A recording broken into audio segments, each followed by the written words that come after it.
Bonjour, nous continuons notre cours sur la biodiversité et son évolution. Et nous allons maintenant parler de quelque chose qui est très fréquent et qui explique beaucoup de choses liées à l'évolution, qui sont les communications intraspécifiques. Alors, communication intraspécifique, c'est la communication entre deux individus au sein de la même espèce. On va d'abord commencer par rappeler les principes de la communication entre deux individus, que ce soit qu'ils soient les mêmes espèces ou pas. Lorsque j'ai deux individus, par exemple ici c'est deux chats, on peut avoir de la communication entre eux, c'est-à-dire qu'ils vont passer une information. Il y a une personne, l'un des individus, ici le chat qui est en bas, qui émet un message. Donc lui émet un message. Ici le message c'est je ne suis pas content de te voir. Il émet un message d'une certaine manière, ici vous voyez il fait une grimace et il fait un bruit que l'on n'entend pas mais qui est un bruit assez caractéristique, que l'autre individu va recevoir. Donc on a ici un émetteur et un récepteur. Le signal qui est ici, donc qui est la grimace et le bruit, va être reçu par le récepteur et ça va pouvoir porter le message. Ici le message, je ne suis pas content de te voir. Donc la communication, c'est entre deux individus, un émetteur qui émet un signal reçu par le récepteur et le récepteur va comprendre l'information. Bien évidemment, il faut à la fois que l'émetteur puisse émettre le signal et que le récepteur puisse le comprendre. Si le chat fait la même chose à un arbre, l'arbre ne comprendra pas le signal parce qu'il ne le reçoit pas. Il ne voit pas le message et il n'entend pas. Donc la communication, le partage d'une information entre deux parties. L'une de ces parties est un émetteur, la capacité d'émettre un signal, porteur d'information. L'autre partie est un récepteur qui est capable de recevoir et d'interpréter le signal. Chez les êtres vivants, particulièrement chez les animaux, on va surtout s'intéresser à ce qui se passe chez les animaux. Vous allez avoir de la communication entre deux êtres vivants de la même espèce dans un but précis. Pas uniquement que comme cela, on va avoir une information qui va servir un but biologique. Alors, ce but biologique, ça peut être, par exemple ici chez ces fourmis, la nutrition. Vous avez déjà vu des fourmis qui faisaient des longues files, des longues colonnes, comme ceci. C'est des colonnes, pourquoi? Parce qu'il y en a une qui a émis un signal sous la forme d'un produit chimique, d'une odeur que les fourmis reconnaissent, que nous sommes capables, nous, de reconnaître que les fourmis reconnaissent. Donc l'émetteur, c'est une première fourmi, les récepteurs, c'est d'autres fourmis, le signal, c'est un produit qui émet une odeur, et elle a mis ça pour indiquer le chemin vers une source de nourriture. Donc pourquoi est-ce que toutes les fourmis se mettent sur la même ligne pour se déplacer? Simplement elles suivent l'odeur d'une fourmi qui indiquait une source de nourriture. Donc l'un des buts de cette communication, ça peut être la recherche de nourriture. On peut également avoir des signaux qui ont pour but la reproduction. Le fait de trouver un mâle ou une femelle. Par exemple, ici, vous avez une grenouille mâle qui va émettre un signal, ici un son très fort, un coassement très fort. Et ce coassement va derrière pouvoir attirer la femelle. La femelle va l'entendre et comprendre que c'est un mâle qui cherche un partenaire sexuel. Donc, ça peut être dans la reproduction également. Ça peut être dans la défense. Ici, pourquoi est-ce qu'il y a une communication entre ces deux chats? Celui-là ressent un danger. En gros, il ressent que ce chat-là pourrait lui prendre son territoire ou pourrait lui prendre de la nourriture. Bref, il va ressentir un danger et donc va s'exprimer pour un but de défense. Le but ici, c'est d'intimider l'autre chat pour éviter le combat. C'est ça, c'est pour éviter le combat. On intimide l'autre individu en espérant qu'il va partir, qu'on n'aura pas à combattre. D'autres cas encore, ici vous avez une migration de rennes. Les rennes, ce sont des animaux de la famille des cerfs qui vivent dans le nord, notamment en Europe, dans le Grand Nord en Europe, et ils migrent souvent. Or, pour migrer, ils migrent tous ensemble, il faut se mettre d'accord. Il faut que ceux qui partent soient suivis par les autres. Donc ici, vous voyez la longue colonne de rennes. Il y a des communications entre eux qui sont principalement des communications sous forme de son et sous forme de mouvement, donc visuel et auditif. Et ces communications vont servir à notre but qui est la migration. Donc, chez les individus de la même espèce, la communication s'effectue dans le cadre d'une fonction biologique. La nutrition, la reproduction, la défense, la migration, on peut encore voir plein d'autres raisons de communiquer, mais on communique à chaque fois dans un but précis. Et on va communiquer en mettant un signal. Ce signal, il peut être de différentes natures. On peut avoir un signal visuel. Ici, qu'on a chez les frégates. Ces oiseaux-là s'appellent les frégates. Et vous voyez ici le mâle gonfle son goitre qui est rouge. Et donc il émet un signal visuel. La femelle voit le goitre rouge du mâle. Et donc c'est que le mâle cherche un partenaire sexuel. Donc c'est un moyen de communiquer avec une communication visuelle. On peut avoir des communications par son. Ici, le signal c'est un son, c'est un singe hurleur.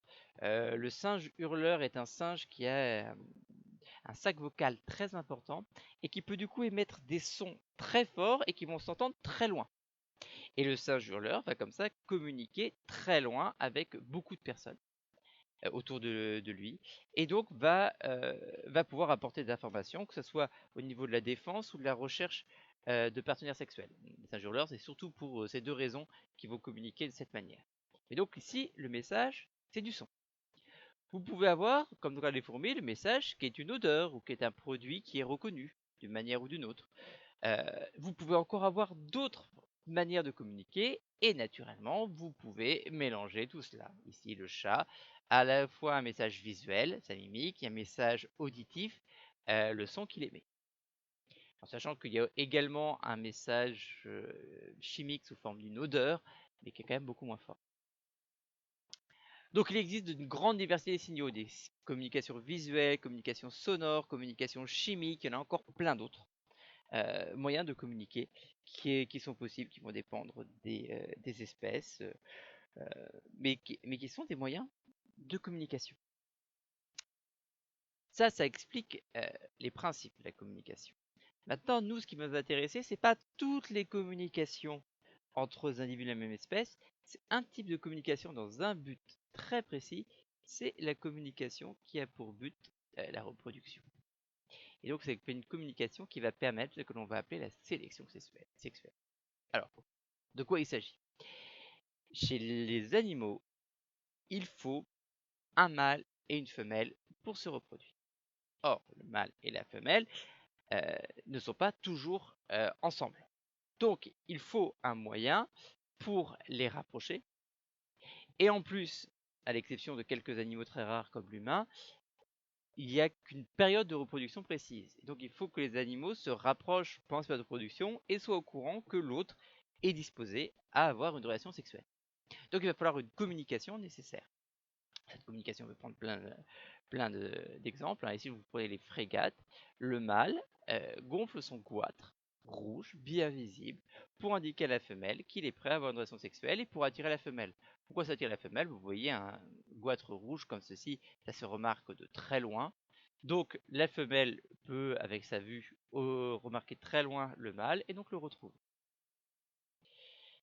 D'autres moyens d'attirer des femelles, ici, ce sont les cigales. Alors les cigales, ce sont des insectes.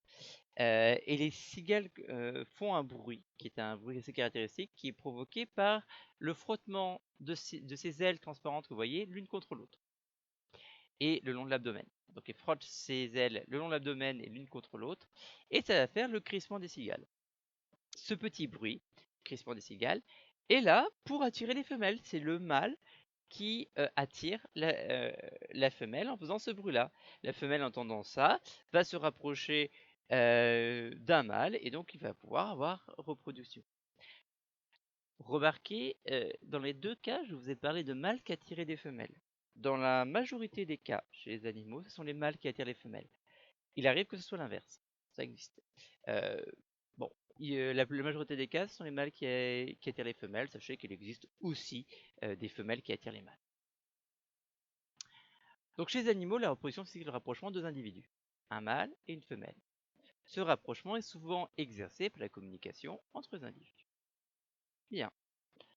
Le problème, c'est que si j'ai une femelle, cigale par exemple, qui entend le crissement d'un mâle et elle entend le crissement d'un autre mâle, la femelle ne va pas se reproduire avec les deux, elle va se reproduire avec l'un des mâles. Donc il va y avoir un moment où la femelle va devoir faire un choix, va devoir faire une sélection.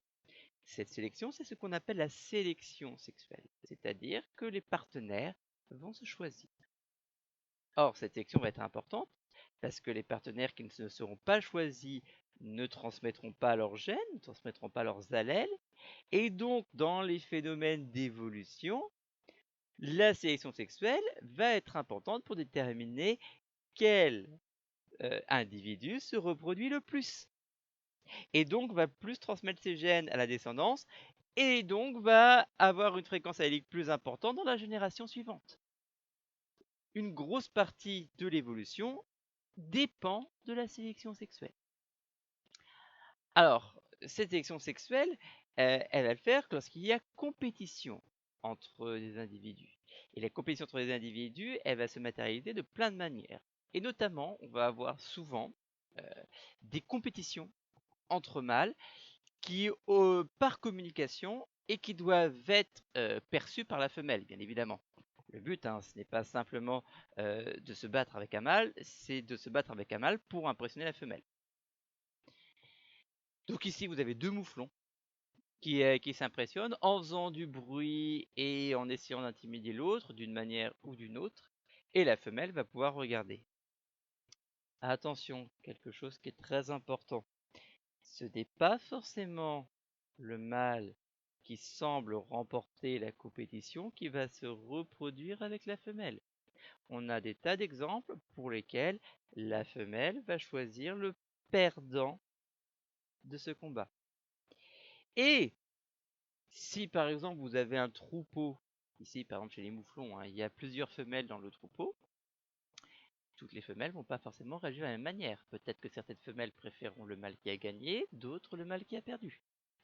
Donc il y aura sélection sexuelle, mais n'est pas aussi simple que c'est le mâle qui a remporté le combat qui se reproduit. Vous pouvez avoir différentes manières de remporter cette compétition, un combat, comme ici chez les mouflons, qui peut être fin ou qui peut être réel. Vous pouvez avoir des combats avec blessures chez certains individus, voire morts, chez les rennes par exemple, chez les cerfs, chez les loups, etc., chez les lions. Vous pouvez aussi avoir des compétitions beaucoup plus subtiles. Alors ici, vous avez deux araignées, ce qu'on appelle les araignées sauteuses. Et ici, vous avez une femelle. Et ici, vous avez le mâle. Le mâle est beaucoup plus petit que la femelle. Mais le mâle a la capacité de sauter. Et il va sauter en faisant des danses complexes. Vraiment des danses complexes, avec des mouvements complexes qui se retrouvent, etc. Et la femelle va choisir le mâle qui fait la danse qu'elle préfère. Donc les mâles font les danses, il n'y a qu'un seul mâle et le mâle fait la danse. Si la femelle est contente de la danse, elle va se reproduire avec lui. Sinon, s'il y a plusieurs mâles, elle va regarder les danses de chacun des mâles et va pouvoir choisir en fonction de ceci. La communication des individus participe donc à la sélection sexuelle. Les partenaires se choisissent pour se reproduire. C'est souvent, mais pas toujours, la femelle qui choisit le mâle avec lequel elle va se reproduire. Et donc, l'individu qui est choisi, en général le mâle qui est choisi, va donner ses gènes, et va plus donner ses gènes que les autres mâles. Donc, on va retrouver à la génération suivante quelque chose qui ressemble. On va donc avoir un poids sur l'évolution extrêmement important. Et parfois, ce poids va aller trop loin. C'est ce qu'on va appeler des attributs extravagants. Ces attributs extravagants vous permettent de bien comprendre comment fonctionne l'évolution en termes de sélection sexuelle. On prend plusieurs exemples. Premier exemple, ce qu'on appelle les poissons combattants. Vous avez ici la femelle, ici le mâle. On remarque tout de suite qu'il y a une très grosse différence entre les deux, qui est au niveau de ces nageoires, qui sont très étendues chez le mâle et qui sont peu étendues chez la femelle. Elles sont tellement étendues qu'elles gênent le mâle pour nager. Clairement, le mâle est gêné pour nager. Et en plus, ces nageoires très étendues en font des cibles parfaites pour les prédateurs. C'est visible de loin, un combattant mâle, alors que la femelle peut facilement se cacher. C'est donc quelque chose qui n'est pas adapté à la survie.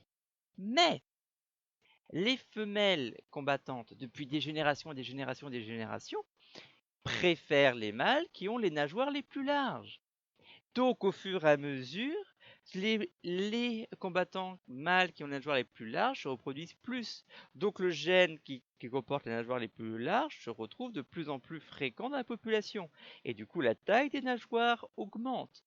Et elle augmente petit à petit, elle augmente de plus en plus, génération en génération, pendant des milliers, des dizaines de milliers d'années, des centaines de milliers d'années, des millions d'années, pour arriver finalement à un mâle qui a des nageoires extrêmement grandes et qui le gêne.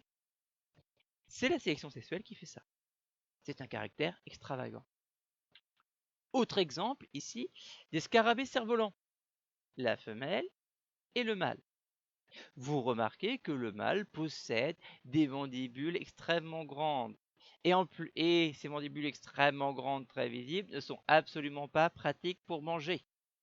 Le mâle a du mal, a des difficultés à manger, se nourrir. Donc ce n'est pas quelque chose d'adapté. Mais les mâles, pour séduire la femelle, se combattent. Et se combattent uniquement avec leurs mandibules.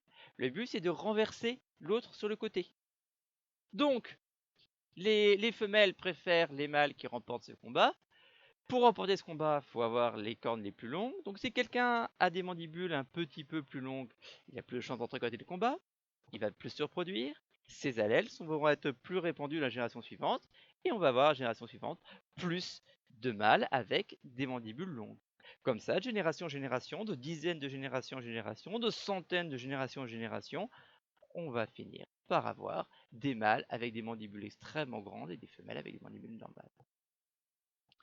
Dernier exemple, cette fois-ci chez les oiseaux, c'est le paon.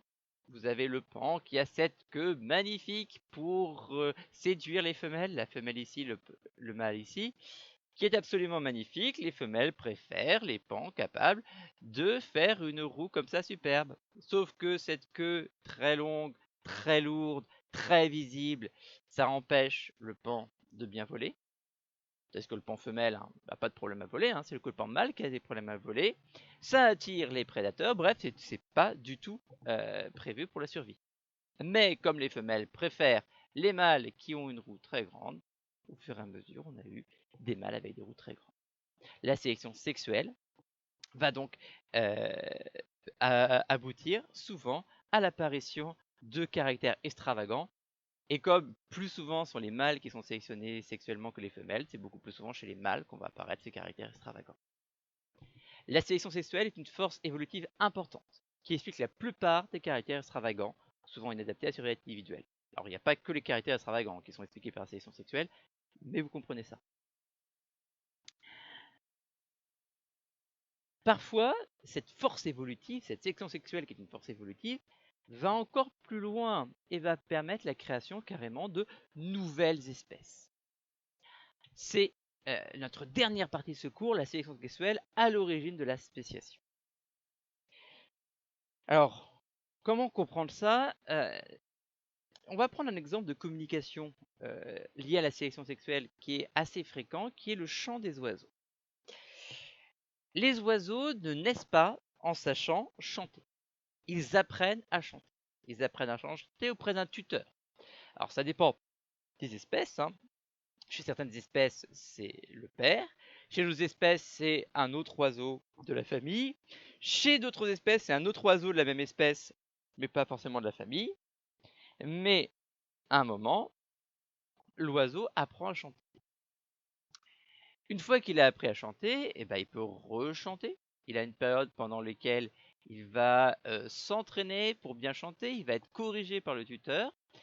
Et une fois qu'il est adulte, il a à ce moment le bon chant, le vrai chant qui lui permettra de trouver un mâle ou une femelle. Bien, donc il y a une partie d'apprentissage du chant. On a regardé chez la même espèce de moineau en Californie, de deux côtés de la baie de San Francisco, le chant d'un moineau à couronne blanche, d'un oiseau. Ici, vous avez la carte, c'est la baie de San Francisco. Vous voyez, on l'a regardé au sud de la baie de San Francisco et au nord de la baie de San Francisco. Les chants des oiseaux. Les chants, on peut les représenter, pour ceux qui font une première générale, vous verrez comment on fait, mais on peut les présenter par un certain nombre de graphiques comme ceci, pour les différencier. On s'aperçoit que les chants des moineaux vivants au nord et les champs des moineaux vivants au sud ne sont pas les mêmes. Pourquoi? Parce que ces oiseaux-là n'ont pas appris auprès de la même source. Ceux qui étaient au nord de la baie San Francisco ont appris ce champ-là, ceux qui étaient au sud ont appris ce champ-là. Donc, lorsque les communications entre individus varient, par exemple par perte ou modification d'apprentissage, la sélection sexuelle peut différer entre les deux groupes de la population. On aura alors séparation de ces groupes pour la reproduction.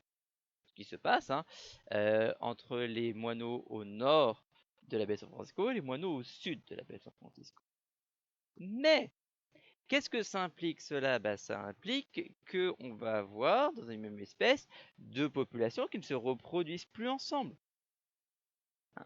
Mes moineaux au nord de la baie de San Francisco se reproduisent entre eux parce qu'ils vont chercher des moineaux qui font ce champ-là. Mes moineaux au sud se reproduisent entre eux parce qu'ils cherchent des moineaux qui font ce champ-là. Et si un moineau au sud de San Francisco venait au nord, il trouverait que ces champs-là ne sont pas bien pour se reproduire, et vice-versa. Autrement dit, nous avons deux populations qui vont évoluer différemment. Si ces deux populations ne se remettent pas à se reproduire ensemble, si ces deux populations, par exemple, il n'y a pas un troisième champ qui apparaît qui remet la population ensemble, et dans ce cas-là, ces deux groupes évoluent différemment jusqu'au moment où ils ne se reproduisent plus du tout ensemble et forment deux espèces. C'est la spéciation. La sélection sexuelle peut donc être à l'origine de spéciation. Si la séparation perdure, elle entraînera la spéciation et la création de nouvelles espèces. Voilà pour ce cours, et voilà ce qui termine ce chapitre sur la biodiversité et l'évolution.